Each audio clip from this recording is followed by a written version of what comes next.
Hello, fellow Toastmasters.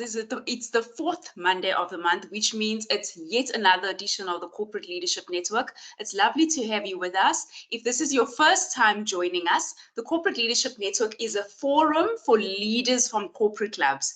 Here we come together, we problem solve, we share ideas, we network because we understand that the challenges that we face as corporate clubs are quite unique to us. So this forum has been created with that in mind.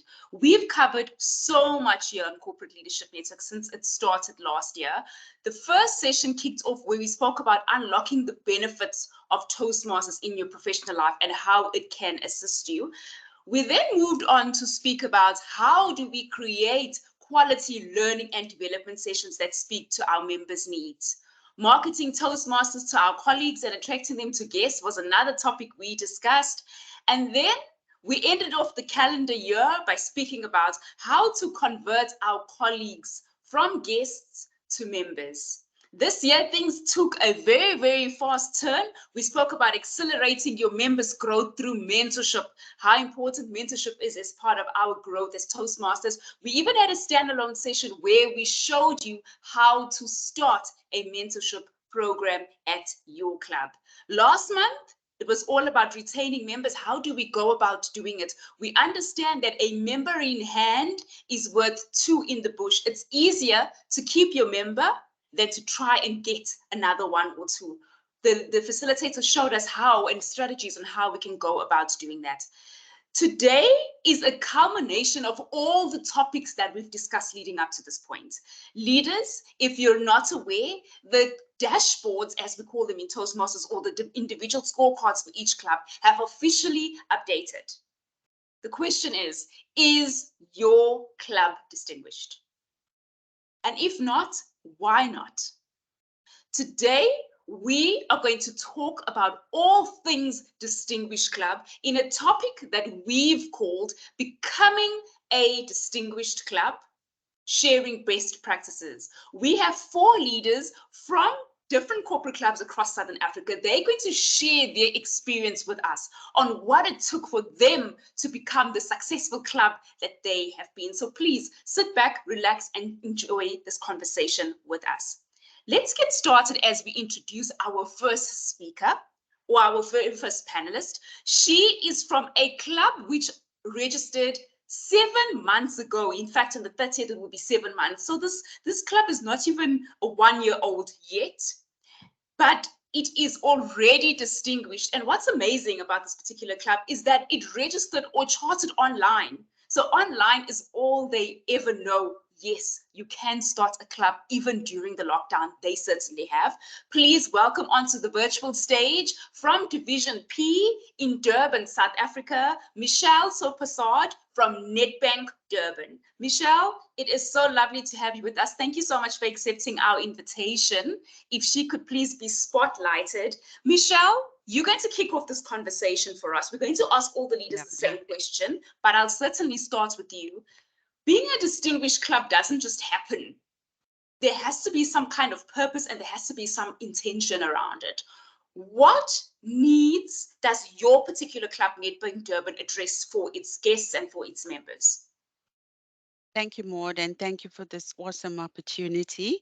Nedbank Durban supports the need to drive a high-performance culture with a personal growth mindset that speaks to our human-centered leadership approach to everything we do. Our purpose is to encourage self-directed learning and self-development by incorporating Toastmasters into our GCC contracts, meaning gold commitment contracts, under the category of personal development plans, which are tracked and measured. So that is how we approach it and what we do for our club.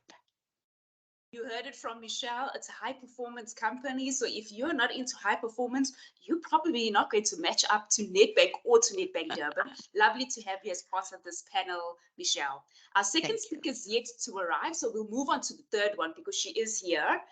This particular club registered or chartered in 2016. So this year it's going to be 6 years old. So it's a kid growing up. It's still in grade 5 or grade 4. I don't know how old you are when you're 6 or what grade you're in. And I had a look at the scorecards of this particular club. Now, it started with a very high membership, but things were kind of rocky towards the middle. And today, they were distinguished in the previous Toastmasters year. Today, as we have the session, they are a President's Distinguished Club. The very first time that this particular club has been in the 6 years of its existence. I'm so excited to welcome, as part of the panel, Penny Phakathi. She is the president of AFBOB. It's based in Division A in Pretoria, South Africa. Penny, lovely to have you with us. Thank you so much to you two for accepting our invitation. Same question that I asked Michelle about intention. What are the needs that AFBOB, what are the needs that it addresses as a club? You're on mute, but we'll take it from all the excitement, Penny. It's take for granted when you have your camera on that automatically you'll have your voice. I'm sorry about that. Good evening, everyone. Good evening, Mo. Thank you for this opportunity. It is quite a pleasure to be here and sharing with the great leaders in terms of how have we grown and what is the vision behind AFBOB.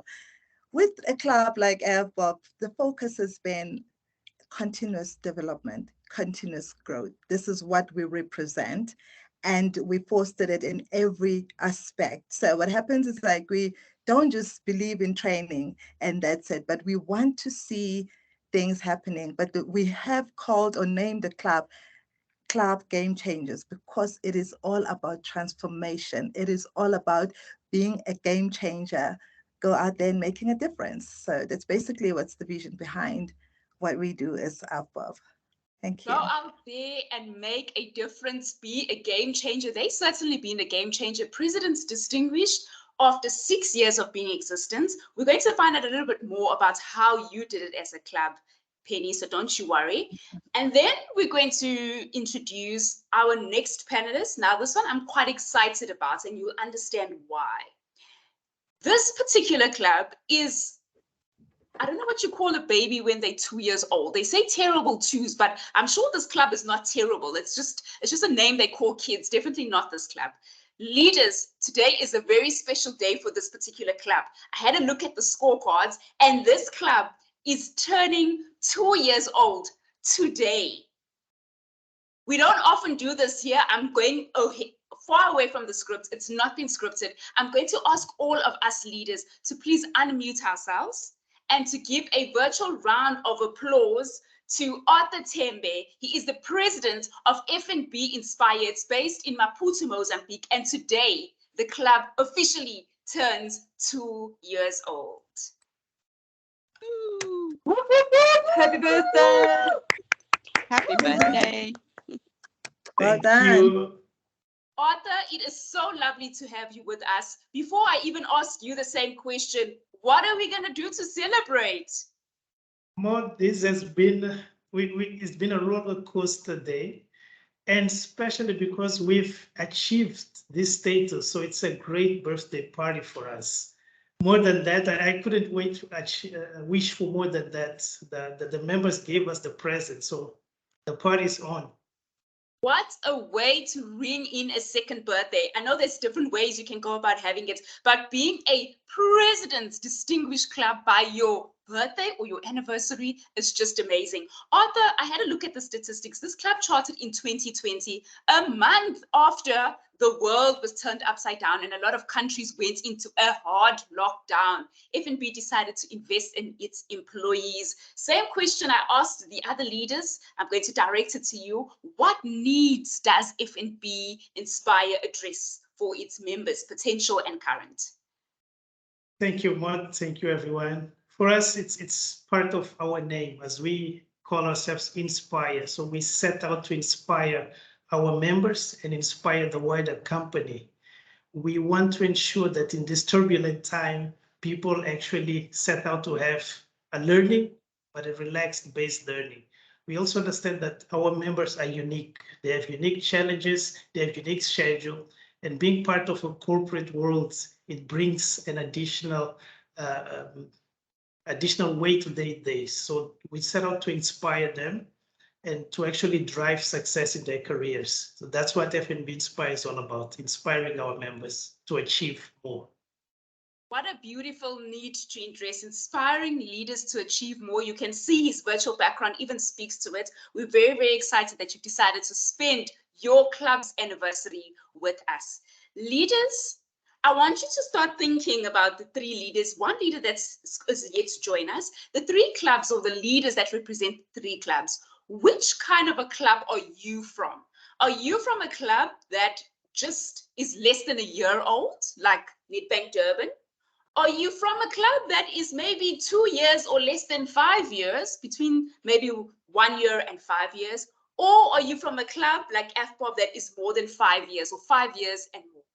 Where do you sit as a club on the spectrum? And maybe you can get ideas from those leaders as they get to share their story. We also want to hear from you as this conversation continues. So as we ask questions to the leaders and they share their thoughts, if there's something that resonates with you, or you have a question, or you want to share your club's experience, please let us know by using the chat box. Let us know the club that you're representing and share your story. I'll certainly call it back, and time permitting, we may ask you to come onto the virtual stage and share your story with us. Leaders, from all your stories, one thing that I gather is that value creation is at the center of what you do, whether it's high performance or inspiration or transformation. What has been your plans as clubs to bring that value to your members in each part of the member experience? Maybe I'll start with Penny this time. Penny? And remember that you need to unmute yourself, Penny. I know I've been warned about that, Maud. Would you kindly repeat the question, please? In terms of value creation, what is FPOP doing to ensure that it's delivering value for its members? In terms of recreation or transformation? Value creation for the Toastmasters Club. How are you creating value? Wow. You know, like I said, it's an ongoing thing that we have actually committed into highlighting what has been working, because what has been a major issue is to instill the culture of performance, of course, while ensuring that there's inclusivity. Whatever it is that our members, whenever they have, for instance, come across the Toastmaster Club, they feel like they understand, or they get to understand what we're all about. And unlike previously, you get invited into a club and the next thing, you don't know what has happened. We walk with the newcomers, or most of our members, trying to expose them into all the other meetings, expose them into other clubs as well, just to see how things are done, because we keeping them within the space of what we do you get them to be more familiar, and they don't know how much bigger the whole into Toastmaster journey, and how to explore if you are sitting or when you remain within your club. So as we journey with them, we most likely to focus on the others and how others are doing, and also most of the events that are adding value in terms of them understanding the bigger picture of what this journey is all about. Leaders, whether you're watching the recording or you're here with us in the session, never discount the value of networking. We speak about it. This is a corporate leadership network. And one of the things we do encourage is networking with other clubs. It will open your eyes. You get to meet new people outside from your colleagues that are normally in the club. And who knows, you may get an idea or two that you can share or bring back or take back to your club and implement it, much like what we're doing here today. Tembe or Arthur, sorry, what about you at FNB? How are you delivering value to your members through FNB Inspire? Well, we understand that our members are unique, their needs are unique, and also the value. We, as a Toastmaster Club, we set ourselves to support our members, but the actual value is actually perceived from their end.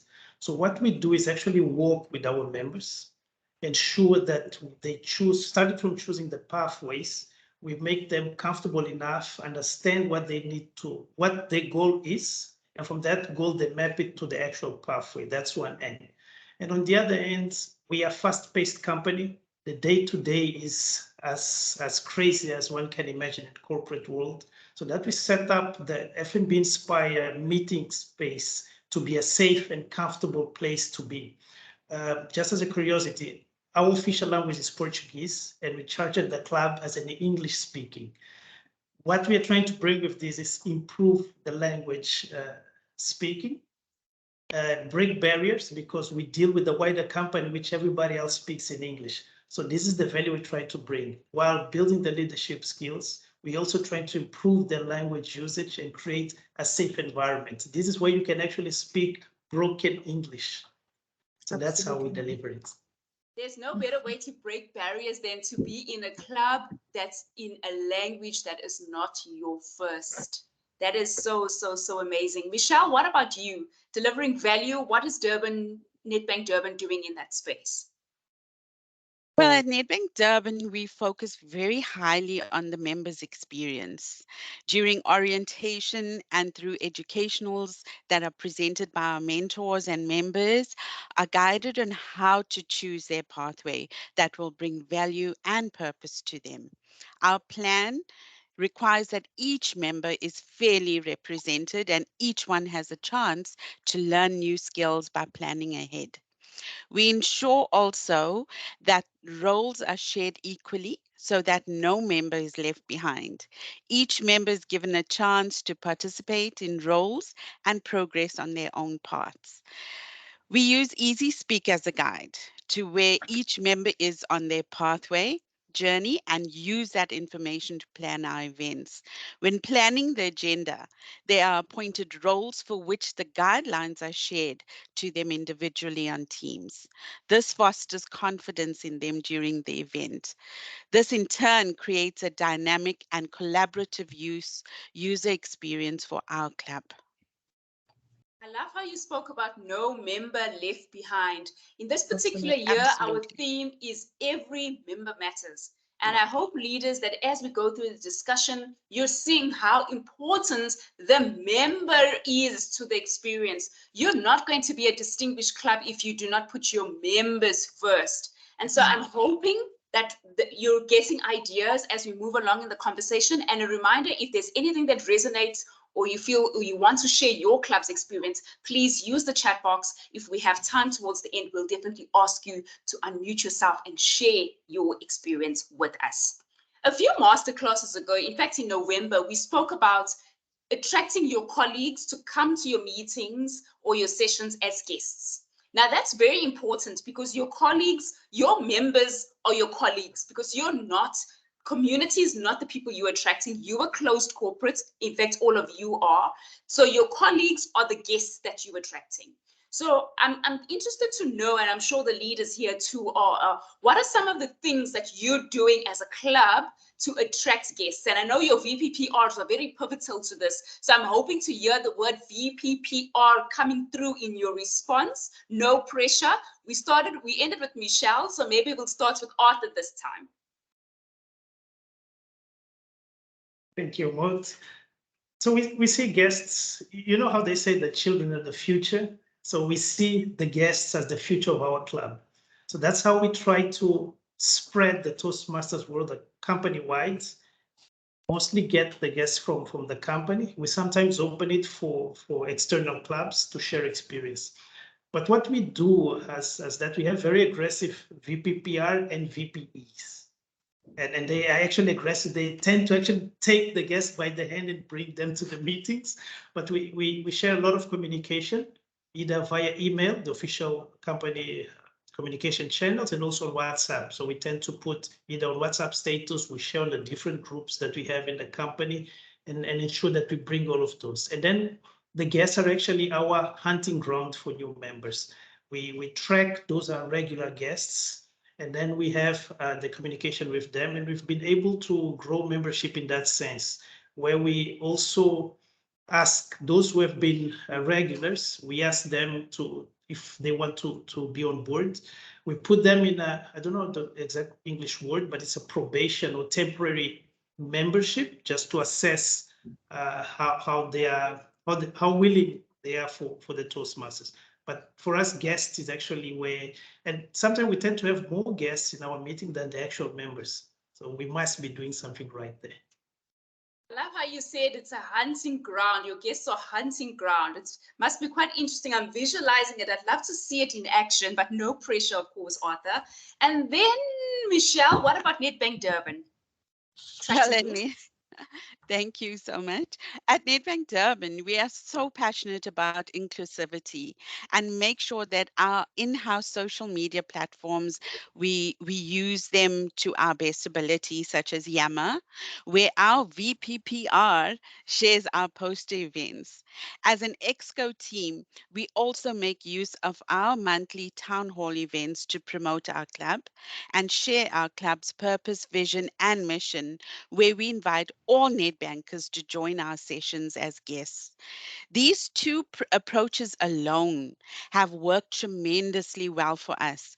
After each town hall event and Yammer post on our bi-weekly events, we get an influx of people who actually volunteer to be invited to be put onto our recurring team events. And that is how we get them to actually get interested and light a fire within their bellies to be curious about what we're doing. So there I'm hearing, leave no stone unturned. Use the platforms that are available to you at your company. Toastmasters, marketing your club to your colleagues is gold. Without members, you don't have the experience and you cannot be a distinguished club. And so I'm interested to hear from the leaders on the call. What are some of the challenges that you're experiencing with attracting guests, your colleagues, to the club? Let's see if we can't find solutions to the problem. Ultimately, this is what this network is all about. Penny at FBOB, how are you attracting guests to the club, or colleagues, your colleagues? How are you bringing them to the club? What are some of the strategies that you're using as a club? Thank you, Maud. I believe that when you live by something, when you believe in something, you're most likely to share it wherever you go. So what usually happens, apart from the constant communication, apart from the platform that we use on FBOB Connect, and apart from the word of mouth, we make sure, for instance, from a learning and development space, like I'll take for myself, for example, and my VP, we are in a space of learning and development. We believe in continuous learning. We believe in continuous development, and we also believe in the aftercare thereof. So every time when we, running whatever training that we will be dealing with, we share what is Toastmaster all about, because that is to us a continuation of self-development, a continuation of aftercare in terms of whatever that we deliver during class, and how do we ensure that people live by those teaching. And Toastmaster is just a vehicle to ensure that everybody gets to walk the walk and take charge of their own development without having to be forced to classroom. You share the platform and they get to enjoy. And what we also do during our meeting is that there's always a slot for motivation and inspiration, where members get to be motivated on what matters and why are you here. We get to understand or deal with those nitty-gritties in terms of understanding your individual goal as a person. Why do you join Toastmaster? What has it done for you? And again, I'd also would like to emphasize on the new members that these are our most greatest marketing tool, because as they excited about the platform, as they get into it, as they get to understand, you capitalize on ensuring that you pull them. Each member or each executive member has a mentee or mentees under their wing who ensures that they see them through in terms of the journey and taking up the roles and ensuring that they participate as fast as possible. It's like you don't have time to be a newcomer at all. So that's basically what we do. And the excitement is just overboard, because most of the people that we bring over into our club, they end up being the members. Thank you. Leaders, they say no idea will work unless you do the work. These leaders have shared the work that they're doing to get their colleagues to come through. It's not going to just happen.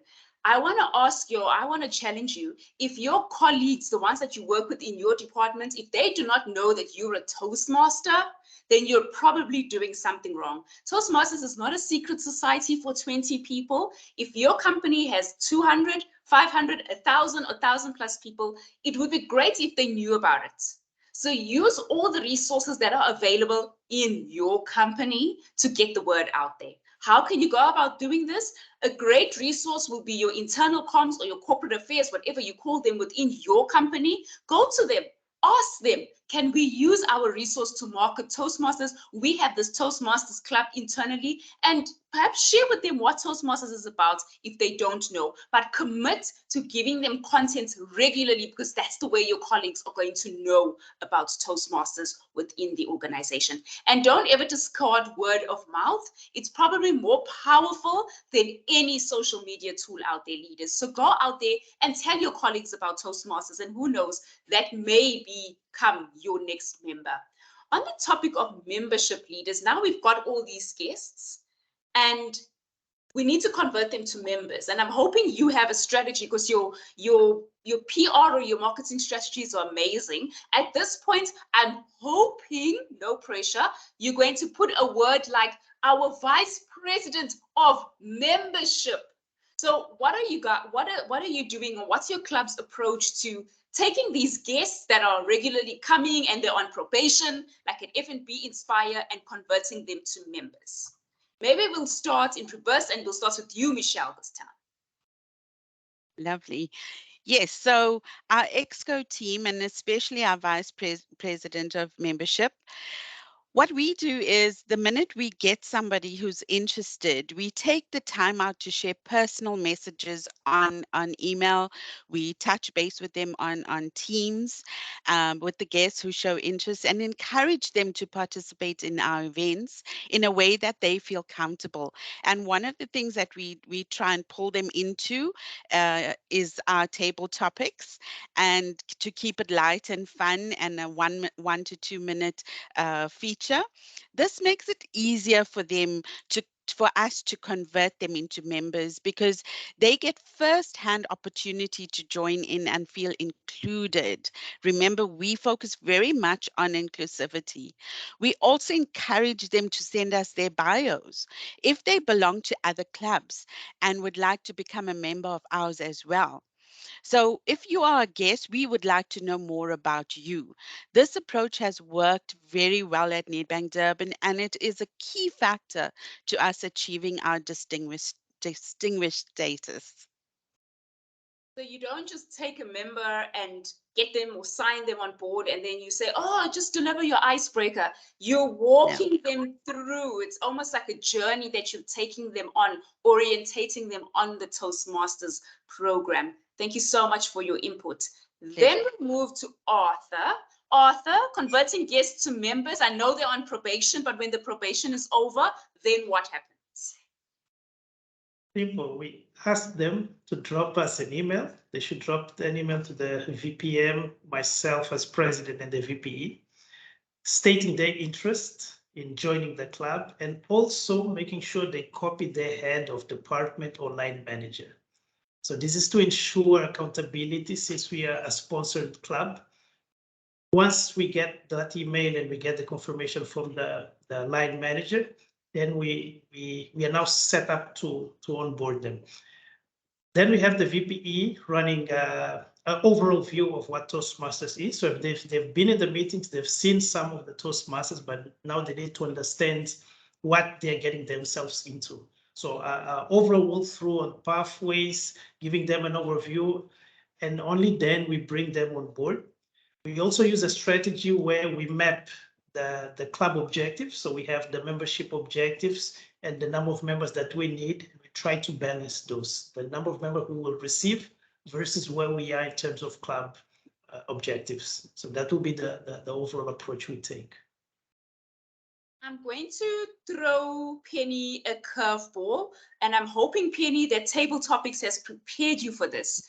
If there's a leader on this call or watching this recording and says, we really struggle with membership, because membership is the biggest challenge for most clubs, what advice could you give them from your experience, having been a club that had high membership and then it dropped and then it picked up, so it was kind of yo-yoing until the point where it's now steady? What advice could you give to that kind of a club? Well, thank you again once more for that question. Basically, what happens is that as a leader, you must be a jack of all trades. meaning that it's not a duty of a VPM to go out there and source. And currently, as a president of AFBOP, that role has been lying on my shoulder as well, because I've never been lucky to actually find a VPM that is stable. And most of the time, it has always remained an open position. However, I have been capitalizing on that as it has been on my shoulder as a president. You know, in most cases, we often want to just invite people without having to understand what is the core vision. You must share the vision in terms of why, and understand the kind of people or the candidates that you could be at the point earmarking, because you can't just take everybody. As you take everybody, you tend to discover that a lot of people may not be interested. How ready is this individual? How ready are they to change or bring about or walk through transformation or actually bring changes in their lives? And we capitalize a lot mostly on issues that you find that a lot of times, I usually say that most organizations must be aware that about 80% to 90% of their staff is going through low morale, is indifferent. Now, from the perspective of, you know, when you look at this indifference that are happening within the organization, having to give a person a different picture or just divert their mind into something different, as opposed to be always focusing on this monotonous job that they're continuously doing. Those are my target people. These are the people that feels that they come to work and they don't see a meaning of coming to work. They come to work, have their lunch, go home. We don't want to participate in anything. We don't want to form part in everything. But these are the people that I usually bring closer, because I feel that there is something that they have not explored or identified about themselves. And Toastmaster gives us just that platform to get to discover more within you, discover the greatness within you as a person. So this is the notion that I sell, that discover you, find out who you are, find out what you have in store in order for you to live in your best space. Thank you. And that is why Sure, Arthur, go ahead. Yeah, I just want to also add into what Penny is saying. We also struggle with membership. We started with 30 members at the beginning, and then we saw a drop of about 8 members in the first year. And this resonates with what Penny was saying. Some people are not motivated. And our club started, people were picked and chosen randomly at first. And this also, we sensed this, that some people just accepted because there was a word from management, because it's a company thing. So we tried to make sure that even though this is sponsored by the company, it's paid for, this is not actually work related. This is a safe space where you can grow, you can progress. And we also try to show the members that if you go outside, you search for a training on leadership and so on, these are the amounts involved, and you're getting this for free. All we want is your time and commitment to be onboarded. So it's a shared feeling that we have as well. Thank you, Penny.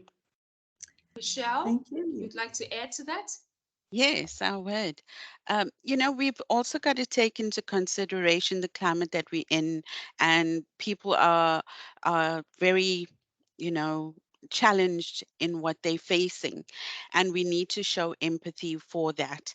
So in our club, we have lost a few members due to this, and the human-centered approach is that you understand that people are going through things, but you must make sure that you keep that door open for them to come back.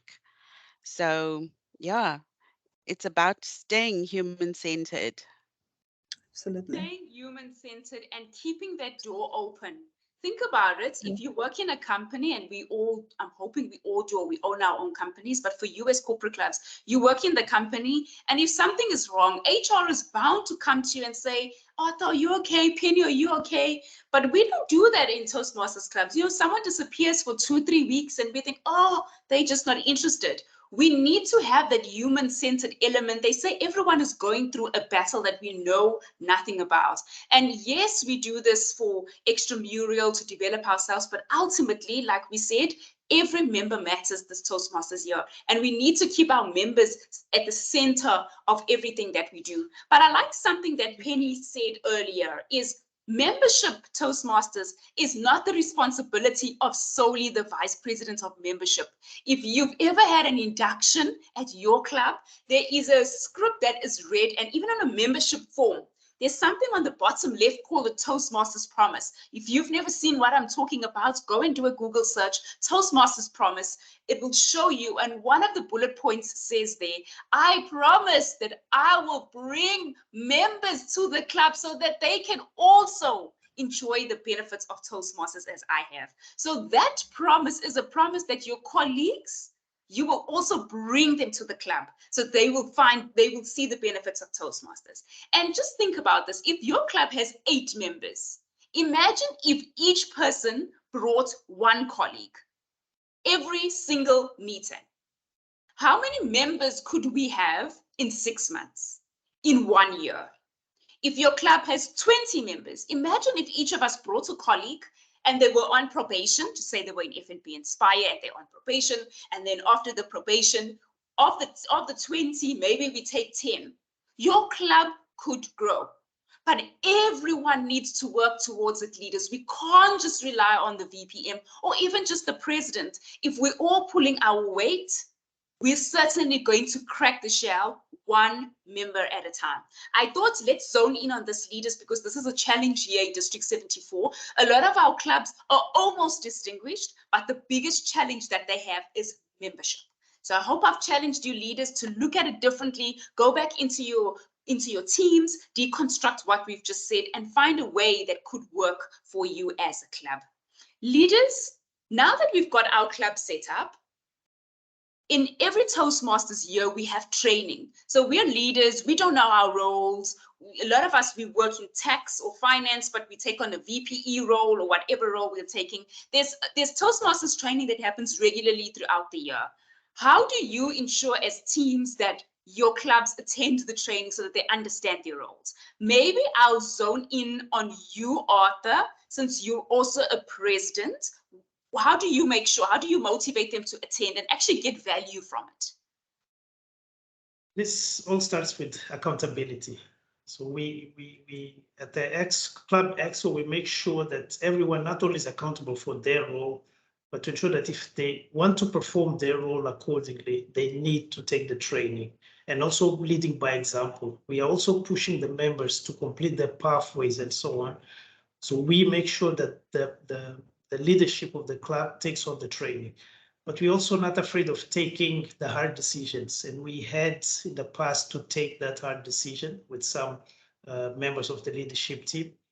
Not only because we need to achieve the yearly objectives, but we need to make sure that we help our members. How could you actually support the member in his path when you don't actually understand your role? So this is the question that we have. We meet regularly, so our EXCO meets every 2 weeks, and part of the discussion that we have is aligned to the Toastmasters objectives, but also ensuring that the club leadership doesn't fall behind, not only on the Toastmasters training, but also the pathways. So we also, as a club, as the leaders of the club, we need to ensure that we are on the front line of training, we are completing our pathway. So we make it a package to ensure that we complete. And on the meetings that we have with the members, we also show the members the dashboard. That dashboard of the 10 goals, it's regularly shared with the members. We continuously explain what each line means. So the first 6 objectives, we'll talk to the members as a whole, but then we have the club officers training. So it will be a shame to show there. We're saying, members, please take on your path, but then we look at the club leadership line and it says we are missing two club officers didn't take the training. So it's mostly lead by example and take ownership of your role. They say people do what people see, and as a leader, you lead from the front. So you cannot, if you're a VPE, I know Michelle, you are, it's going to be a challenge to ask other leaders, you need to do your speeches, but we don't see you speaking. Or you tell us, The posters are not great. You're not following the Toastmasters branding, but you're not doing it. And so you need to, as a leader, lead from the front. Toastmasters has training throughout the year, especially here in Southern Africa. It's a great opportunity for you to get empowered. Whether you feel you need the training or you're not, you never know. There's something you might learn. There's someone that might inspire you. You might just get an amazing idea that you can take back and you can implement at your club. Michelle, you're a VPE of a new club, a Vice President of Education. How important was training for maybe you or for your executive team? It was extremely important, and I'll tell you why. We were all novices at Toastmasters besides our president, Angela Vernez. So we actually jumped in blind, but willing to learn. And because we had that attitude of willing to learn, we wanted to attend the training. So we were all very proactive as an EXCO team on our WhatsApp chats, sending out reminders to each other about our COT trainings, links to the training from various EXCO groups that we belong to in our roles. And each EXCO member was passionate and dedicated to attending all COT training. No one had to be forced or asked to actually do it. And our member, our president, is very proactive in sharing the importance of attending the COTs that are planned. We share what we have with each other in our meetings and what we've learned in our trainings, and then what next steps we can implement in our clubs. So we hold our EXCO meetings twice a month, and our president then checks in on any gaps in each of our roles, and together we brainstorm ideas to close those gaps. So each EXCO member is accountable for their role without the need for pushing them. Love that. Taking ownership of the role, accountability. Penny, at FBOB, club officer training? Absolutely. I would concur with Michelle on that one, because we cannot lead by not, I mean, we have to lead by example, sorry.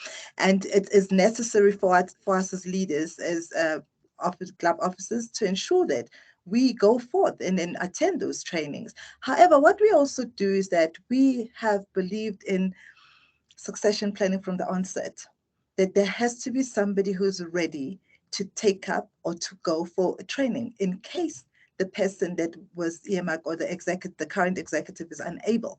So we ensure that we constantly inspire, we constantly empower, we constantly drive that empowerment from the club officer training. So how most of the time, and again, I must mention that it is our strong VP that we have that will ensure that everybody attends, that will ensure that everybody actually partake in their pathways as well. And she has also set the ground and the parameters in terms of the only way you become effective is when you start getting your hands dirty by understanding or partaking in your learning and understanding your pathways, or choose a pathway. But more importantly, if you are ready to run office on the next year, this is how we have the approach, is that we always look at those potentials, those that are willing to drive or to run the office or to be seen as the executive members, because we already have those that are quite inspired, that are ready to take up the position. So you kind of groom them, and we make sure that they are ready by the time that opportunity comes or presents itself. They already know what is happening within their role. So we kind of being proactive with regards to our officer training. And I think that's quite important, especially because we leaders from corporate clubs. Time is not a luxury that we have a lot of. And so if you involve the rest of your members, you make them feel inclusive, which speaks to the vision of both FBOB and Nedbank Durban, but also you planning for success. Remember, they say success is in the succession, and the person who comes after you in the role that you're in, if they are not a success like you have been, then you are not a successful leader. A lot of times I hear people say, I was the most amazing leader, but you're only an amazing leader when the person who comes after you is a success. And so you want to set them up for success now, not on the 1st of July of the new Toastmasters year, now. And one of the ways you do that is when you go to these trainings, when you're empowered, you're able to take that knowledge back to your teams, back to your members, and add the value that we have been talking about. Leaders, we've spoken a lot, and it's clear that you're creating a wow experience. I was going to ask you that, but I won't, because it's evidently clear through all the different channels that you are doing that. But I want to speak to a very interesting challenge that a lot of clubs are experiencing, and that is motivating our members to deliver speeches and take up roles. I'm in a lot of WhatsApp groups, and I see a lot of people sending flyers. Please, we need speakers, we need role players. How are you motivating? Look, when you're a distinguished club, you are clearly doing it because a lot of the goals speak to achieving your educational goals, getting members to deliver their speeches. What are some of the things that you're doing at your club? Michelle, I'm interested to hear from you, and I'll make you go first because you are a vice president of education at your club. Yes. Thank you. So I'm constantly in contact with each member privately on Teams. I check up on them to see what challenges they may be facing and agree on workarounds to accommodate them, which they greatly appreciate. And it creates a buy-in because we show that human touch and that caring nature. And if they are struggling with anything, they are free to tell me what it is, and I actually guide them through whatever challenge they have. So we use Easy Speak, as I mentioned previously, to arrange all of our agendas and allocate speeches based on the Pathway Progress reports. So that's what I use. This ensures that an even allocation of roles and speeches are there for each event. I then send out regular emails to prior to the event happening to allow people to respond and accept or decline. This then gives me ample time to reschedule if need be. I then follow up with phone calls and personal chats. And by doing so, even if somebody has said to me, look, Michelle, I cannot deliver today because I have to take my grandmother to the hospital, that is okay, because that's what life is all about. And being human-centered, we've got to accept these kind of challenges and go with the flow. There's always somebody else in our team that's ready. The members are there to say, put up my hand, I think I will do it today, and step into the role.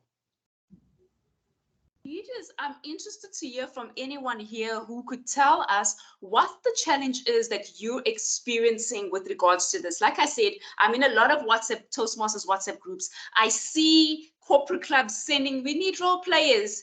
What is the challenge? Is it that your members are not delivering speeches? Is it that you don't have enough members to fulfill the roles? There is definitely a challenge. The clubs that are distinguished are here. You can ask them any question, or they can perhaps be able to share some insights with you. I thought I'd ask you specifically that question, Michelle, because you are a vice president of education, and I appreciate the inputs that you gave on how members do that. Leaders, I can't say this enough, but starting early is quite important. For those of us who don't know or hearing this for the first time, the Toastmasters year does not kick off on the 1st of January like the calendar year. It kicks off on the 1st of July. We are almost at the end of this Toastmasters year. It's going to end on the 30th of June. On the 1st of July, the new Toastmasters year kicks off. And that's almost when you're at a marathon or a race and the gun goes off. That is when you start, in my view. So to the leaders here, is there anyone that has a different view? Why did starting early help you? What did it do for you to achieve this milestone, or just for the overall morale of the club? Penny, keen to share? Yes, thank you, Maud. I believe that as a leader, you must be self-managed. Being self-managed means that you need to be organized in one way or other, and acknowledging some of the hurdles that we meet up with in getting our clubs renewed, in getting our clubs, membership in place on time. All of those must be done prior. We need to already, as you kick in terms of your terms and your role and responsibility, that should form part of the plan, where you already know when is the right time to actually start preparing, especially for those most challenging, should I say, responsibility, where you have to, especially from us as a corporate club, you find that a lot of challenges come through the member renewals, and we have to make sure that by the time we do those renewals, we already have sufficient memberships. And at the same time, we're highly challenged with the fact that by the time you thought you had already your 20 members in, you find that 6, 7 comes, or 8, 9 comes and say, no, I'd like to take a break this time. And of course, you don't refuse them. But I also would like to share the very same practice that I always ensure that I make time for each and every member to engage them personally from their own personal level. So that as they come and approach, I already understand what predicaments they may be facing at the time. How can I then support and encourage?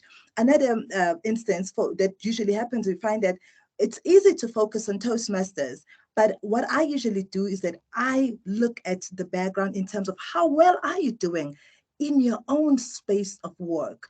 Are you excelling as you ought to be? Are you excelling as you perhaps are excelling within the Toastmaster? To me, that's the gap where it needs to be identified, and the gap that I come through, where I try to assist them in their teams, also give that encouragement, inspiring, and also motivational sessions with their teams in order to make sure that they are on par. So you plan ahead, you become proactive. We try. Sometimes, yes, we do understand that there's a whole lot of challenge in terms of, what we need to do, balancing work and balancing the roles within the Toastmaster. But you need to always try to be organized and lead by example as a leader. Arthur, you're also a president of your club. You're the driver, the CEO. Starting early, how did that benefit FNB Inspire? Well, Maud, first, the actual driver, the soul of our club is our VPE, who is very, very aggressive. And we are where we are today, thanks to our VPE, especially. The leadership has done its part, but our VPE has done the most. So he's been the guiding. I'm just actually balancing here the roles and making sure that we're all on track. But we understood earlier that the Toastmasters journey is a marathon. This is not a sprint. True. And we need to take time to not get ourselves tired in the process. And in that sense, I've been lucky enough to be the VP on the first term of our club. And having a successor who's been better than me, actually, not to brag. But what we did was actually try to work with our members as fast as we could. So we were not looking to the next meeting, but we were looking into the overall objective as the guiding light, but we focused on the small things. Who are our regulars? Who are our dedicated members? Who are those that are actually pursuing? While we were focused on those to actually speed up and give life to the club, our VP has also been busy with those weaker members and understand where they're struggling. Some have a lot of pressure on work, some have a lot of pressure at home. So we try to strike a balance while not losing the focus. So it's been very important to start at the beginning and also lead by example. On this term, we actually inherited a club that was already distinguished. We had set, and luckily we've met the goal. We've set the goal to be President's Distinguished, but we faced a lot of challenges at meeting attendance, membership dropping, and so on. But this has been an all-out effort. While we had our individual roles in the club, we didn't spare the moment to help each other. So our Sergeant at Arms, for example, has been very instrumental in getting the meeting going. And she's not been only working at the meeting time, but she's always also developed kind of a VPM engagement with the members. So it's been a sharing experience. And by having all the leadership sharing at a certain point the roles, we've been able to drive the club forward. That said, it's very crucial and critical to get it done at the beginning, starting early, as you said. One of the examples is also the membership. So the earlier we do the membership renewal, the better, because we now start to get challenges, either because the system won't be available, it's overloaded to get the renewals. Then members lose their access to pathways because it hasn't been processed. So that in the sense, as soon as we do it, we learned on the first term. On this term, we now renewed 2 months earlier. We're already working, and then by a month to the renewal date, we're already sending the request to Toastmasters. So the sooner we do it, the better we get the club going. Thank you. Leaders, you've got to start on time. The year starts on the 1st of July. If you can plan before or this period as you prepare to hand over to your successor, get them planning so that on the 1st of July, when that gun goes off, the literal Toastmasters gun, you're ready to go. You're not still planning. Otherwise, you're going to spend so much time planning that you're going to wake up and it's December and we haven't executed, and then you've missed out on 6 months. Leaders, we're almost at the tail end of our conversation. We, as corporate clubs, someone is paying for it, whether it's your company or it's a subsidy or a loan, whatever it is. How important was it for you to get management buy-in? Now, I'm going to test your table topic skills and everyone's going to only have 30 seconds. How crucial was it to have management buy-in so that they can pay for Toastmasters? Michelle, want to go first? Sure. We had a lot of interest in one of our other divisions, and we had a lot of members who joined us at the beginning, and then we found that the leadership wasn't on board and they weren't prepared to pay the subs, and we lost them. So yes, it's absolutely crucial to have the buy-in of the leaders in the organization. Great. Arthur? But we had an exceptional sponsor who was gone all out to get our sponsorship going. So we don't actually pay for anything. The organization fully sponsors us. Then we actually have some of our members, club members, are actually part of the company exco. So that tells you a lot. So they are delivering speeches with us. So we have directors at the company that are Toastmasters. So we've been able to mingle on the top management, and that ensures that we have that buy-in.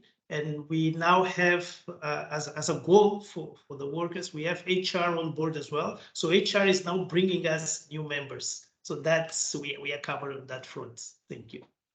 That's a sweet spot to be in when you've got your leaders part of the club and you have their buy-in. It takes some time, leaders. If you're not there yet, don't worry. Rome was not built in one day, but just keep being persistent at it. And who knows, you might just crack the code one day and it might be just be a bit easier. Penny, buy-in from management at FBOB? That's been pretty much of a challenge, but however, we have had a great support. We are also fully sponsored by our own company. And what we usually do is that we sell the notion, and more importantly, the success of it's always so great to present to them. Look at us, we have just been a distinguished club. Look at us, we are being a president distinguished club. So it has, for them, there's something to show. And we're also trying to sell the notion that, look, in us preparing, in us developing these individuals, it is for the benefit of the organization so that we have distinguished members of Toastmasters as the game changers and who brings about transformation in their respective area of work. Thank you. Leaders, I've got one final question for everyone and then we must wrap up. We always end on time when we don't waste any time. Based on your experience, if there's a leader on this call who has a challenge and was just afraid to raise their hand, what would you advise them? They're not yet distinguished, they want to be, but they're experiencing some of the hurdles we spoke about. What advice would you give to them? It would be lovely if we each gave different responses. So listen out to the other leaders so that you can add something different. At this point, I'm going to ask Sungani from Madison to also join us. You were not able to be here in the beginning, Sungani, but it would be lovely if you could be here all the way from Madison in Lusaka, Zambia, a club that's going to be 6 years old this year. It would be lovely to hear your insights as well. There's some background feed from someone. Thank you so much, Madam Teams Master. So we'll go with you first, Penny. 30 seconds advice for any leader watching this. And once they want to be distinguished, they're not yet, what advice would you send in their direction?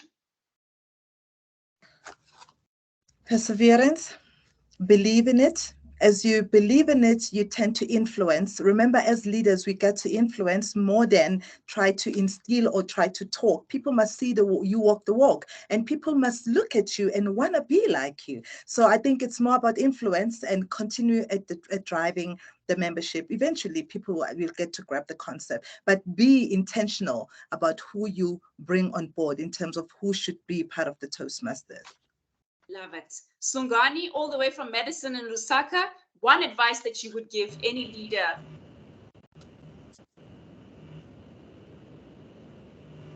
Hi, Sungani. Yeah, thanks. Sorry about not being able to make it in time. So don't be afraid to confront members if they're not pulling their weight when you need them to. Be able to confront them and find out if you can stay on the right level with them, if they're ready to commit. If they're not, be ready to, of course, in a calm, good way, to say, okay, maybe it's okay if, we move aside and then we put someone else there. I find that it helps you in the long term. And the quicker you do that, when you find such a challenge, the better it is for your club to move forward. Thanks. That courageous conversation that we all avoid, but we need to have, because if a member's there and maybe they don't want to be there or they're forced to be there, it's not a great energy to have for the person themselves, and also certainly not for the club. Michelle, advice, 30 seconds. Guys, leverage on each other's strengths, because it's an essential foundation of the club to let the passion drive your club. Share the club's report as part of every event so that every member knows the part that they play to getting to distinguished. Amazing. Beautiful, beautiful, Very beautiful. true. And then our anniversary club, F&B Inspire. Arthur, your final words, 30 seconds. Thank you. Being the last is painful. I'll borrow from Michelle. It's a human-centered approach. That's what we need to do at the club, but also not to be afraid of taking the hard decisions. It is crucial to take the hard decision. We've done it, and I'm luckily drove us to where we are today as a distinguished club, President's Club. So this is where I have my VPE, who's the human-centered, like Michelle, and I'm the hard decision taker in the club. Thank you. Thank you so much. Leaders, sometimes they say seeing is believing. You've heard this from the leaders, but if you want to see it for yourself, they will drop the meeting times, the frequency, and the times and a contact number in the chat box. Please make an aim to visit them, or try and visit them if you're able to, so that you can see this for yourself. Who knows, you may get ideas that you can take back to your club and implement. And if your club is not yet distinguished, I want to encourage you and remind you that the Toastmasters year is far from over. We have just over 2 months. Anything can happen. On the Corporate Leadership Network, we've spoken about bringing guests to your club, converting them to members. If you're still needing some kind of support to make that happen, please reach out to us. Reach out to the leaders. They can share ideas of what they've done and how they've overcome some of the challenges that you've experienced. It's been an honor bringing this particular session to you on becoming a distinguished club.